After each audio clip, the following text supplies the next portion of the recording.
Hello everyone, it's time for TOD, Thoughts of Diva. I have a thought. Today we're gonna talk about 6 tanda toxic relationship yang dianggap normal. To begin with, di era sekarang kebanyakan dari kita nggak sadar kalau a lot of our beliefs tentang relationships are toxic. Kita nggak tahu nih, apa yang kita percaya selama ini ternyata toxic loh. Nggak percaya sama aku? Keep on watching.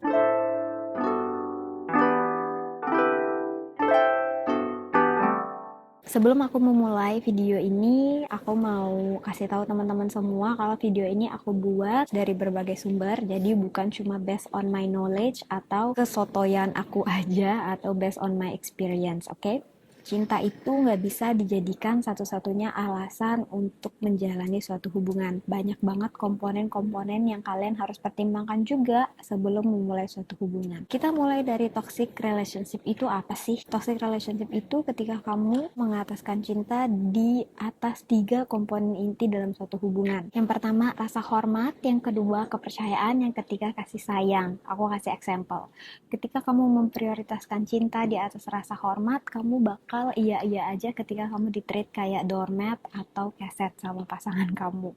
Karena kamu cinta. Kedua, ketika kamu memprioritaskan cinta di atas kepercayaan, ya kamu bakal tolerate lying atau cheating, dibohongin atau diselingkuhin sama pasangan kamu bakal iya-iya aja, nggak apa-apa. Yang ketiga, ketika kamu memprioritaskan cinta di atas kasih sayang, kamu bakal tolerate hubungan yang dingin dan distant existence, dimana ketika kamu bertemu nih sama pasangan kamu bakal oke ketika dia sibuk main gadget, ketika dia ignore kamu, ya menurut kamu yang penting kita sama-sama cinta, nggak apa-apa deh dia kayak gini. Sadar nggak sih kalian ternyata itu bagian dari toxic? Jadi aku langsung mulai aja 6 tanda toxic relationship yang dianggap normal. Dimulai dari relationship scorecard. Relationship scorecard di sini adalah ketika kamu atau pasangan kamu atau keduanya sama-sama cari kesalahan satu dan lain. Jadi kayak keeping score gitu loh. Cari siapa yang paling salah di masa lalu. Saling ngebuktiin kalau kalian yang paling benar dalam hubungan. Misalnya pasangan kamu pernah melakukan kesalahan, terus nanti kalau ada masalah baru yang datang, kamu saling nyalahin. Iya kan dulu kamu kayak gini, kamu juga dulu kayak gini, kamu juga dulu kayak gitu. Kenapa ini toksik? Karena kalian berdua sama-sama fokus ke masa lalu. Kalau misalnya keseringan kayak gini, kamu dan pasangan kamu bakal sama-sama capek. Kalian bukannya fokus untuk building your future, untuk bangun masa depan kalian, tapi malah saling nunjukin kalau kalian less wrong atau siapa yang paling benar di relationship. Nah, kalau udah kayak gini gimana? What to do instead? Kalau misalnya udah kejadian kayak gini, ya harus dimulai dari diri sendiri. Kamu harus tahu atau sadar ketika kamu memulai suatu hubungan dengan pasangan kamu menerima dia dari masa lalunya, kesalahannya, keluarganya, semuanya. Jadi udah kayak satu paket, apapun itu yang dia lakukan di masa lalu atau apapun itu masa lalunya dia, ya kamu harus terima. Kenapa kamu mau menjalin hubungan sama dia kalau kamu nggak bisa terima masa lalunya? That's such a waste of time menurut aku. Ketika sesuatu bother kamu setahun yang lalu, kamu harusnya dealing setahun yang lalu, nggak dibawa-bawa ke masa depan. Oke? Yang kedua adalah dropping hints atau other passive aggression. Di sini maksudnya adalah suatu hubungan di mana biasanya cewek ya kayak gini, kalau kamu lagi marah atau kamu lagi kesel, kamu nggak langsung bilang ke pasangan kamu main kode-kodean. Kalau ditanya kenapa sih, bilangnya nggak apa-apa. Ada nggak yang kayak gini? Kalian nggak sadar kalau ini sebenarnya adalah bagian dari toxic. Kenapa ini toxic? Karena itu menandakan kalau kamu insecure ke pasangan kamu, itu menandakan kalau kamu nggak nyaman untuk state your feeling, untuk kasih tahu feeling kamu ke pasangan kamu, karena kamu takut dijudge.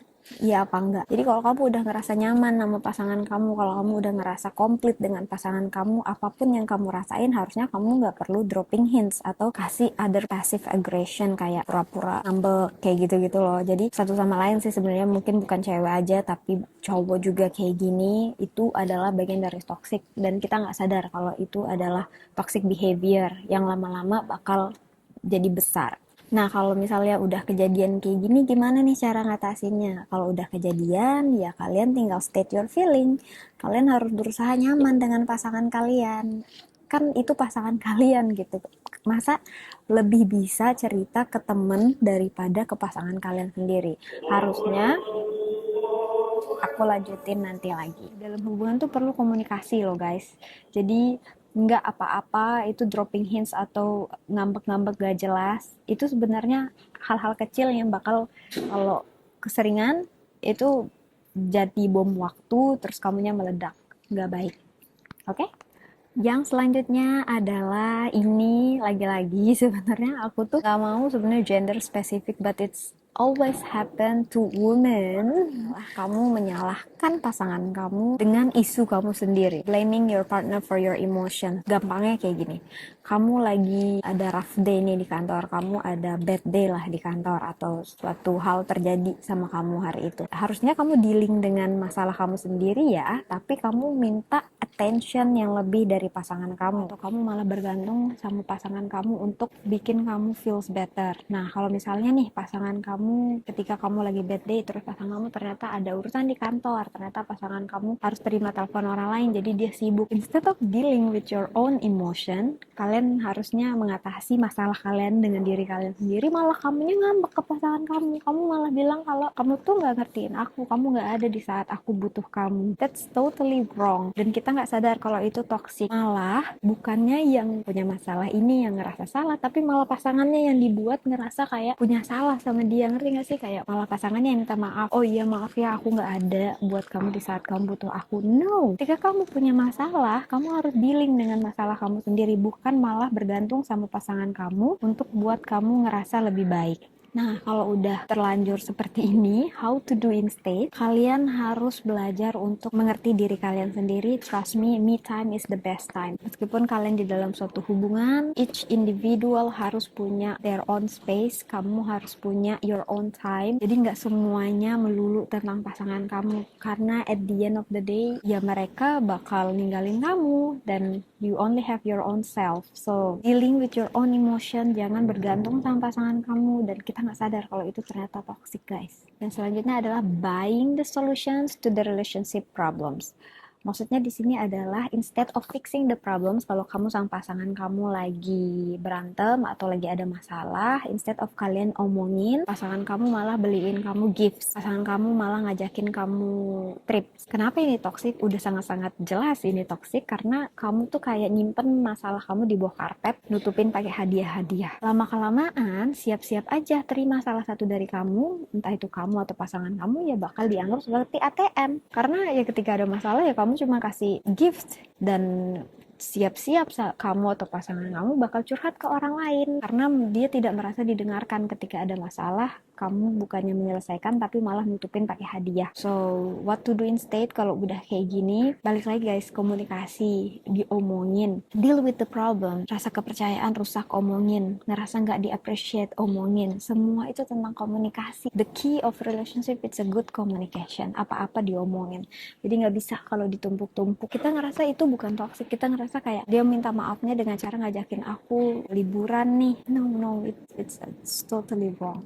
Yang selanjutnya adalah it's called holding the relationship hostage, atau salah satu dari kita di dalam relationship itu ngerasa jadi kayak tahanan. Ada nggak yang ngerasa kayak gitu? Jadi kayak salah terus gitu loh. Contoh nih, aku kasih example. Misalnya pasangan kamu sibuk di kantor, seharian kerja, capek. Pas pulang, instead of asking gimana di kantor, hari ini kita nggak ketemu ya karena kamu sibuk misalnya ya, nggak apa-apa. Komplain nggak apa-apa dalam relationship, tapi kan komunikasinya gimana gitu. Nah, instead of saying this kind of thing, kamu malah yang kayak, hari ini kamu tuh balas chat aku singkat-singkat banget, hari ini kamu cuek banget, aku tuh nggak bisa ya sama cowok kayak gini. Bukannya cari solusi untuk menyelesaikan masalahnya, kamu malah kayak nyalahin pasangan kamu. Ngerti nggak sih? Kayak, aku tuh nggak bisa sama cowok kayak gini, aku tuh nggak bisa sama cewek kayak gini. Udah obviously toxic, dan kebanyakan dari kita itu anggap itu normal. Malah yang sibuk tadi, si partner kamu yang sibuk kerja di kantor tadi, malah dia yang minta maaf. Ya maaf ya, aku sibuk di kantor. That's not right. Ketika kamu dalam suatu hubungan, kamu jalanin berdua, kamu dan partner kamu, so both of you need to support each other. Nah, kalau udah kejadian kayak gitu gimana nih? It's okay to complain to your partner. Kayak aku bilang tadi, nggak apa-apa mau komplain, atau nggak apa-apa kalau kamu marah sama partner kamu. Kita manusia, wajar kalau marah. Tapi balik lagi harus dikomunikasikan, bukan nambah masalah baru. baru, kayak kamu tuh cuek banget hari ini, aku tuh nggak bisa banget sama cowok yang super sibuk kayak kamu. Enggak, gimana cara kamu berkomunikasi dengan pasangan kamu? Kamu hari ini sibuk banget ya, aku feel lonely nih tadi, aku ngerasa kesepian banget deh nggak ada kamu, besok kita makan malam bareng ya. Sesimpel itu sebenarnya hubungan tuh. Yang selanjutnya adalah display of loving jealousy, dimana ini banyak banget yang anggap adalah bentuk dari kasih sayang. For me it's totally wrong. Maksudnya di sini adalah kamu atau pasangan kamu itu jealous banget, getting pissed kalau pasangan kamu ngobrol sama orang lain, hangout sama orang lain, teleponan sama orang lain, mungkin bersin di samping orang lain. Pokoknya apapun yang pasangan kamu lakukan yang melibatkan orang lain, kamunya marah ataupun jealous. Banyak banget dari kita yang menganggap itu bentuk kasih sayang, itu bentuk protection dari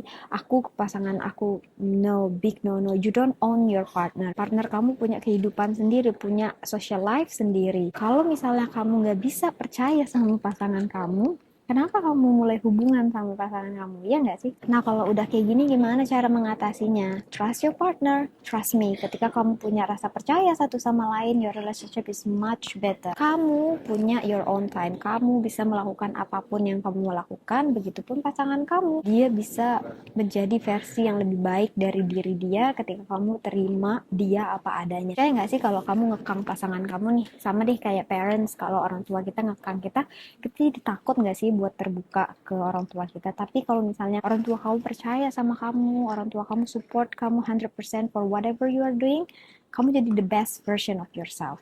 Iya nggak? Sama kayak relationship, ketika pasangan kamu percaya sama kamu, support apapun yang kamu lakukan, kamu nggak nutup-nutupin gitu loh, nggak ada rahasia antara kamu dan pasangan kamu. So that's the best relationship that you can have.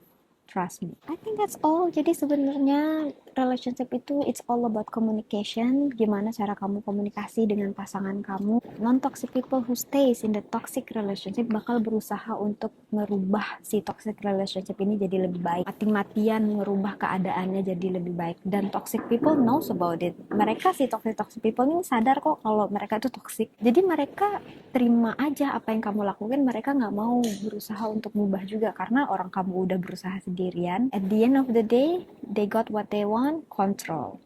Yeah, they control you. Mereka ngekontrol kamu karena kamu berusaha fixing the problems dan mereka yang create the problems. So it's not really worth it, guys. Sangat amat tidak worth it untuk stay in toxic relationship.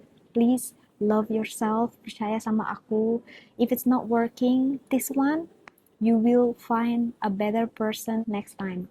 Banyak banget orang-orang yang lebih baik di luar sana yang sayang sama kamu. Ketika kamu stays in the toxic relationship, kamu bakal secara nggak sadar jadi toxic people juga, dan itu bakal repeat itself gitu loh. Ngerti nggak sih maksud aku? So yeah, thank you guys so much for watching. I think that's all. This is my first video, so I'm gonna talk a lot about relationship, friendship, self-development, mental health, etc. Don't forget to subscribe, like videonya, share ke teman-teman kamu ataupun ke pasangan kamu. Mungkin kamu mau menyampaikan pesan yang tidak dapat kamu sampaikan, go ahead. Komen di bawah, kamu mau aku buat video apa lagi. I'll be happy to receive feedback as well. So yeah, thank you guys so much for watching. See you on the next video. Bye-bye.